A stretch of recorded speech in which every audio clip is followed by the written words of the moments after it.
warniyo dawaa xanuunsanahay un baad leedahay waxbana waan kaa waaya niyo shaqayso warni waan xanuunsanahay baan ku yidhi ma jidhkaygaad adiga ogtahay khaldan tahay baan ku yidhi niyo waan kaa bedelanayaabaa dad sheekada ila timaado dhakhtarkan haddaad isfahmi weydaa inaad ka bedelato xaq baad u leedahay ilaa dhowr jeer ninkii wuxuu kolba waxeeyaba wuxuu boqolkiiba 50 shaqee dhahaba wuxuu ila wareegaystaba markii dambe wuxuu igu yidhi niyo waxaan kuu dirayaa meel jimicsi ah yaan kuu dirayaa xoogaa jimicsi baad u yar baahantaan u malaynayaa anigu waan farxo waxaan sii war jiim lafa dhudhuban baabad leedahay malaa meel tareen iyo jiim baa lagu dirayaa iyo dir baan ku yidhi show ninkani jimicsi caadi iyo ma dirahayee meel dadka shilalka galay ee xusuustu ka tagtay dadka inkaartu ku dhacday la geeyo oo xusuustooda dib loogu soo celiyo oo lagu dhadhayo oo lagu hayo oo xanaano oo kaleeta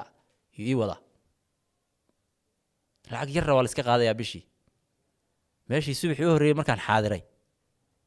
baana la yiri uun sida ciyaal yarar oo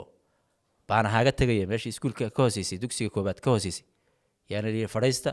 waa fadhiisanay nalkii un baa la dambiyay acuudu billaahi min ashaytaan rajiim waraa maxsidani naagtii macallimada ahayd un baa muusig yaroo degan intay daartay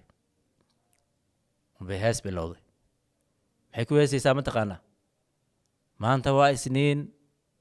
taariikhdu waa intaas saacaddu hadda intaasay maraysaa shuu dadkani dad joogaba ma aha meesha laygula xareeyey dad shilal iyo balaayo soo wada galay oo neerfis soo wada waxeeyey oo wada jajaban oo cuquba ku dhacday wey aniguna ninkaa boodayaan ahay shaqo baan ka cararayaa balaayaan afka uga galay hore waa maxay maalinta laaqam cid baan maalinta la soconin waxay tahay iyo taariikhda wixii markii la dhameeyey